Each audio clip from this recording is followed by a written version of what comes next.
अब आज के इस वीडियो में मैं आपको स्टॉक एक्सचेंज में परिवेदना प्रकोष्ठ grievance cell in stock exchange इसके बारे में बतलाऊंगा।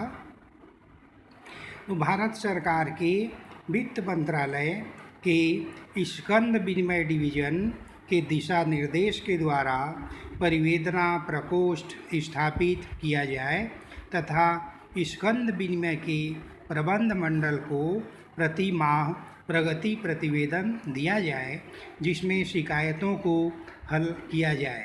इस संबंध में सरकार के द्वारा कुछ निर्देश दिए गए हैं जो इस प्रकार से हैं। पहला, परिवेदना प्रकोष्ठ विनियोक्ता सेवा प्रकोष्ठ के रूप में स्थापित किए जाए। ये अध्यक्ष उपाध्यक्ष के निरीक्षण में कार्य करेंगे। दूसरा, अध्यक्ष व उपाध्यक्ष द्वारा प्राप्त होने वाली, निपटाने वाली और रोकी गई शिकायतों को कम से कम माह में 2 बार तैयार किया जाए।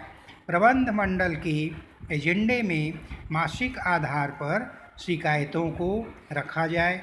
इन शिकायतों को सरकार की ओर अग्रेसित किया जाए। तीसरी बात है, एक ही कंपनी या एक समूह की कंपनियों से कई विनियोक्ताओं के द्वारा शिकायतें आती है। जहां सूचीयन के दिशा निर्देशों का उल्लंघन या अनियमितता की जा रही है वहां कड़ी कार्रवाई की जाए। कंपनी के अंशों के व्यवसाय से निलंबित किया जाए। कार्यवाही के पूर्व सूचना देने की प्रक्रिया पूरी की जानी चाहिए तथा कार्यवाही प्रकाशित की जानी चाहिए। अन्य स्कंद विनिमय केंद्रों में सूचीयन कंपनी की शिकायतों के संबंध में भी यही कार्यवाही होनी चाहिए। पांचवी बात है, निर्गम रजिस्ट्रार, निर्गम गृह सलाहकार के संबंध में शिकायतें बार बार प्राप्त हो रही है तो संबंधित कंपनी एवं शासन के ध्यान में यह बात लाई जानी चाहिए। दलालों के संबंध में शिकायतों पर तुरंत ध्यान देकर उसे हल करना चाहिए और इस कार्यवाही को प्रकाशित कराकर संबंधित स्कंद विनिमय केंद्र को जनता के सामने लाना चाहिए। अंतिम बात इसमें है, स्कंद विनिमय केंद्र के अध्यक्ष को चाहिए कि 6 माह में विनियोक्ता सेवा सप्ताह आयोजित कर बकाया शिकायतों को दूर करे। यह दिन प्रतिदिन की कार्यवाही नीतिगत आधार एवं प्रक्रियागत तथ्यों पर आधारित नहीं होनी चाहिए वरन वास्तविक रूप में कमी एवं परिवेदनाओं से मुक्ति देने वाली होनी चाहिए। तो इस प्रकार से स्टॉक एक्सचेंज में जो परिवेदना प्रकोष्ठ गठित किया जाता है वह उपभोक्ता हितों के संरक्षण को ध्यान में रखकर किया जाता है और इनकी कार्यवाही को इस प्रकार सख्त रूप से स्थापित किया जाता है जिससे कि किसी भी निवेशकर्ता के हितों पर प्रतिकूल प्रभाव न हो। अब हम देखते हैं कि विनियोजक शिकायतों के समाधान में स्टॉक एक्सचेंज की क्या भूमिका होती है। इनकी कुछ प्रमुख भूमिकाएं हैं, जैसे स्टॉक मार्केट को सुव्यवस्थित करके अधिक व्यापक आधार वाला बनाया गया है, व्यापार की प्रणाली को सुधारा गया है, सेटलमेंट पीरियड को छोटा किया गया है, दलालों और उपदलालों को तत्पर सेवा के लिए और अधिक नियंत्रित किया गया है, दलालों और उसके सहयोगियों को व्यापारिक गतिविधियों में और अधिक पारदर्शिता लाई गई है, नए नए नियम विधानों से इनसाइडर ट्रेडिंग पर प्रतिबंध लगाया गया है, पूंजी पर्याप्तता यथार्थता हेतु मानदंड निश्चित करके दलालों के पंजीकरण को मजबूत किया गया है। यहीं पर हम देखते हैं निवेशकों के यहाँ क्या अधिकार हो सकते हैं। तो किसी कंपनी के अंशधारी के रूप में उनके कुछ अधिकार हैं जो इस प्रकार से हैं।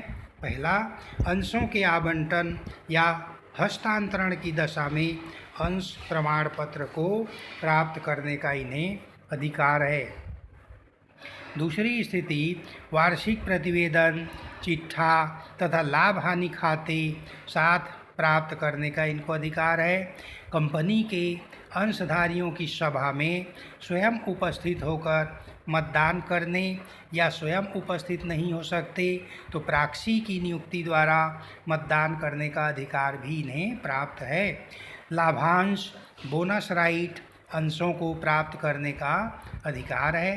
कंपनी द्वारा वार्षिक सभा आयोजित करने के लिए CIB को ये कह सकते हैं। साधारण सभा की मिनट को ये देख सकते हैं, यहाँ तक कि उसकी एक प्रति भी चाहें तो ये प्राप्त कर सकते हैं।